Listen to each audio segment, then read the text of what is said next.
can see the culprit that keeps on stealing my door stops. What is she doing? Has she been caught? Does she notice I'm watching? Guys, it's another dark night here at the school. And today I'm just going to try to cover some odds and ends and do some things while, you know, I can't do anything outside. But we're just going to put these recessed lights finally in their place. The cans are too small for these. I don't know why. The spring bracket is too big. So they're kind of like dangling a little bit. So I'm just going to use some 3M double-sided tape to tape them flush to the ceiling. These are removable and designed for indoor use. They claim 5 pounds per strip, which we definitely won't need that much, but also at the same time, I mean, it doesn't hurt. I do want a removable solution, so I didn't want to glue it in, epoxy it in, or somehow figure out a way to clip them in all the way and then they would never come out again, which would be the case if we tried to mangle those clips. So today we're just going to do that and a couple other odds and ends around the house while we can, while it's dark. It is getting cold. I am on the roof working on the other side, which was a complete nightmare the other day. You guys will see footage of that soon.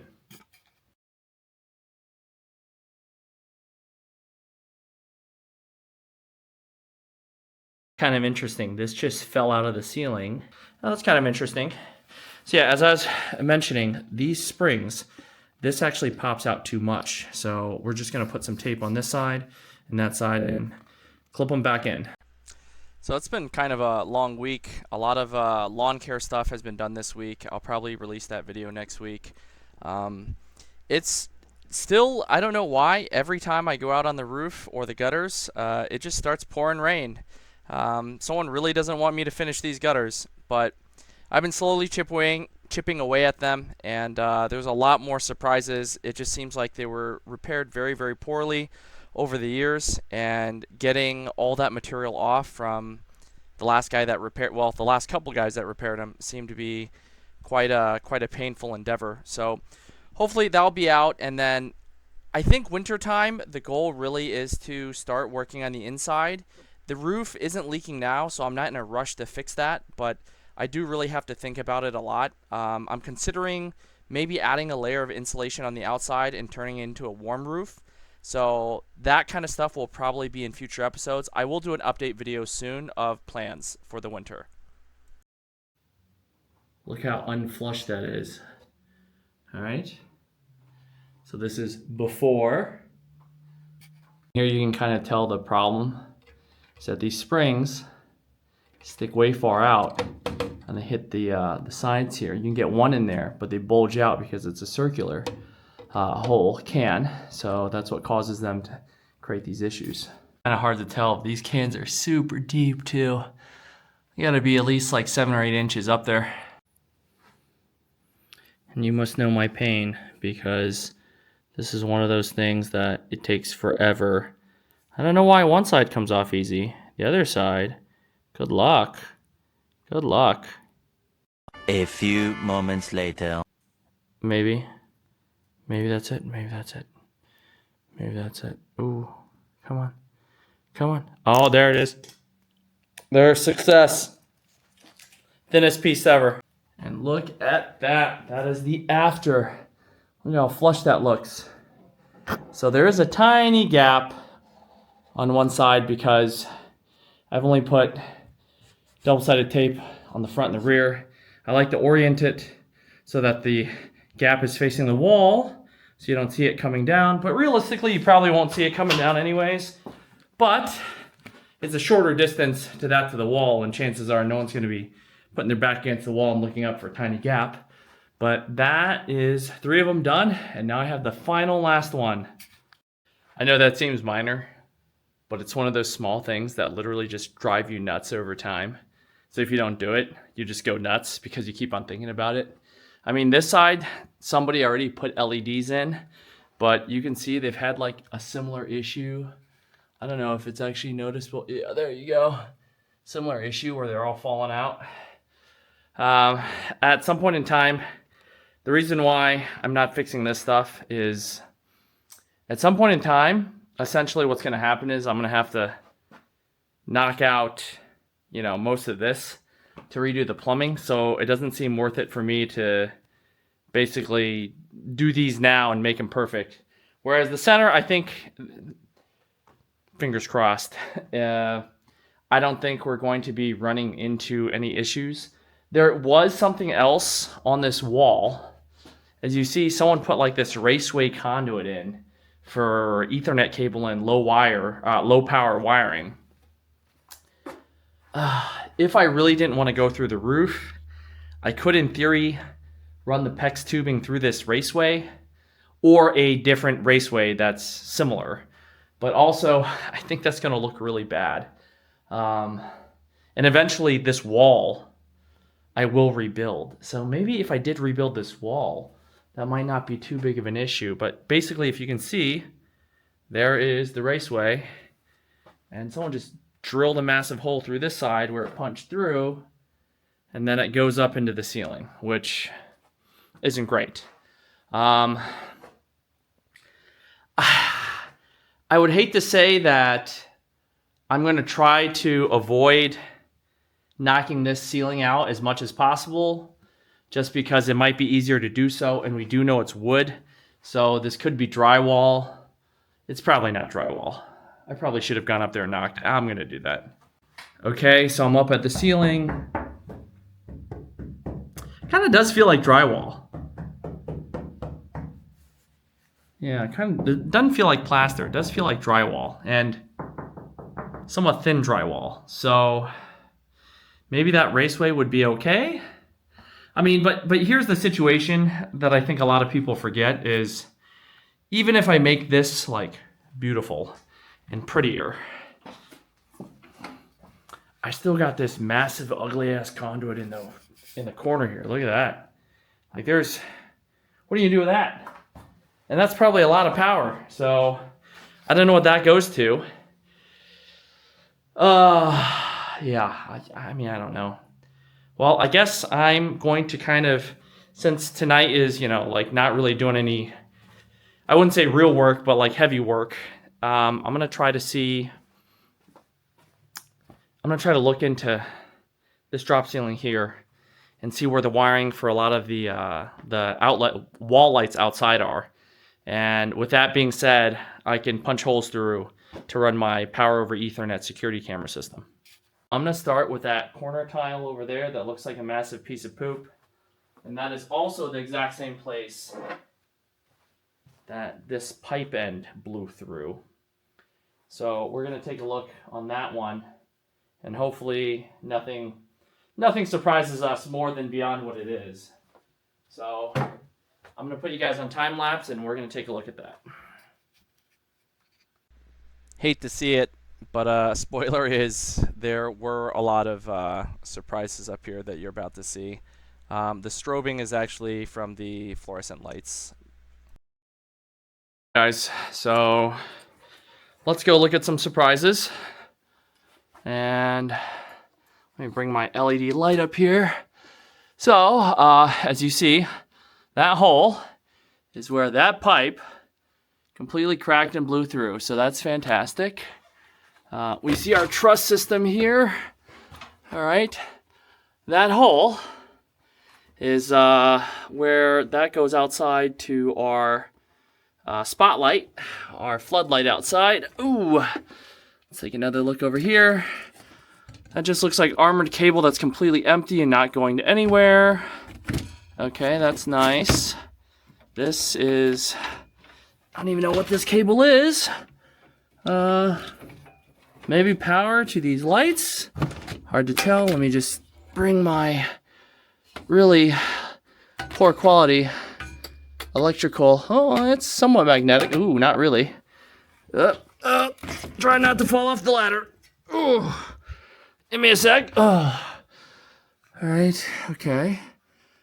Oh yeah. That's nice and nice and terminated. Some quality work there. I'm not going to touch that in case that's live. Oh, okay. I got to run an Ethernet cable over there. That's nice. Okay, we got some brick up here. some cinder block. All right, I mean, everything looks, as expected, I guess.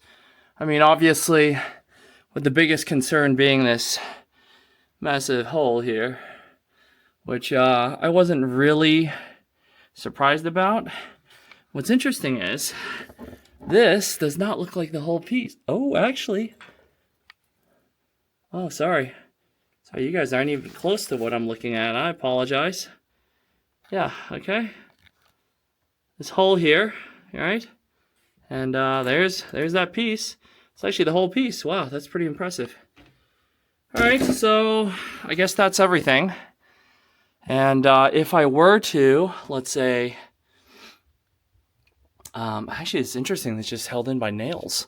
I suppose if I were to install security cameras, I would just be drilling into this first course of rock, and obviously trying not to drill where a truss is. That would be not ideal. I mean, it's such a small hole, it probably doesn't matter. Let's just shine the light down there and see if we can see any further. Okay. Oh, there's a electrical disconnect up there. That might be for the AC. Let's see if I can snake the camera through. If you guys can see that all the way there. There's an electrical disconnect there. That's good. Oh, there's some insulation.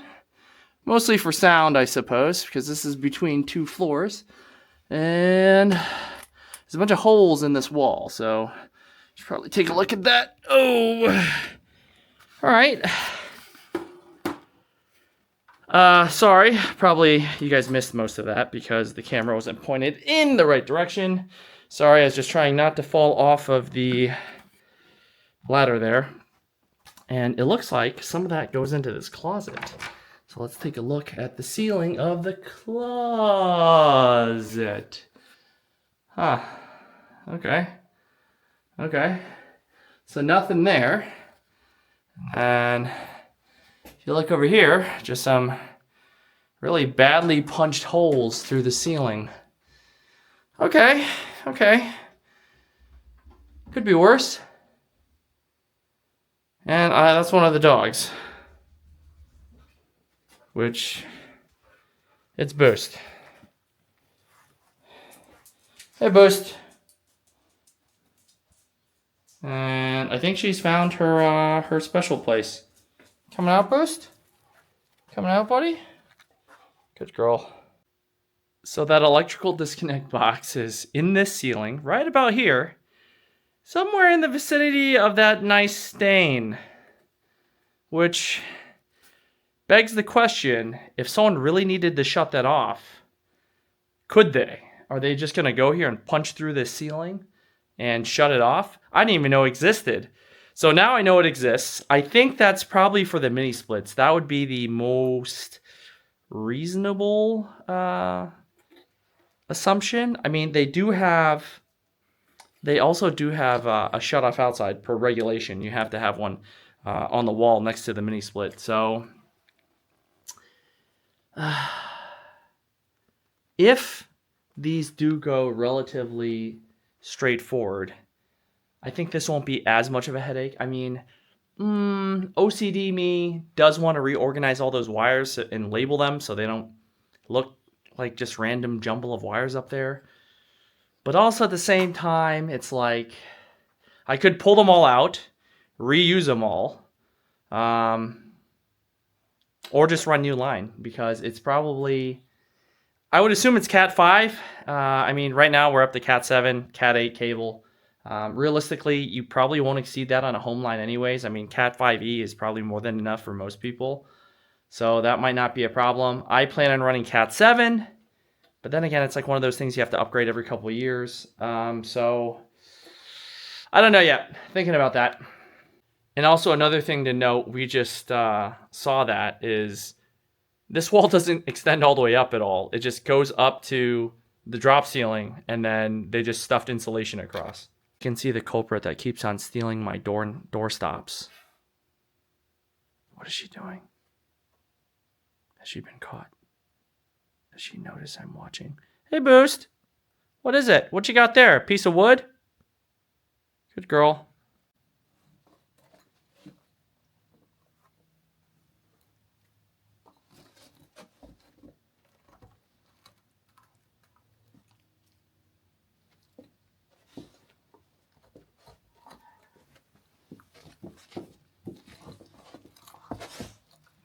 you got there, Boost?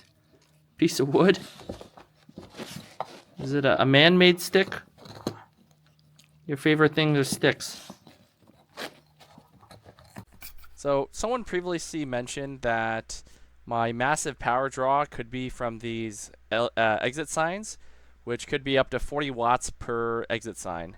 So I'm just going in here and taking a look, and it turns out these are all LEDs, so they're probably around 3 watts each. So that is not my massive power draw. Well, I was considering removing all of these exit signs because number one, they're not really that useful. And number two, I thought they were going to be probably incandescent. Well, it turns out they're LEDs, and they obviously do have backup batteries in them, but as you see, that one has a nice crack in it, and this one has a nice crack in it. That one has 2 nice cracks in it, so these are probably not holding any sort of charge, if I would have to guess. So I think I'm still considering taking those out because I could just put an outlet there in its place and have a plug-in exit sign, or I could plug in some sort of small security camera. That way I can kind of monitor like this shop area. I don't know yet, but at this point in time, I suppose it's not really worth the effort to remove these if they're all LEDs. They're probably only running under 10 watts each, so I think we're going to look at some of the other ones. If they're like around the same model, I'll probably leave them alone and just pull out the exploded lead batteries inside.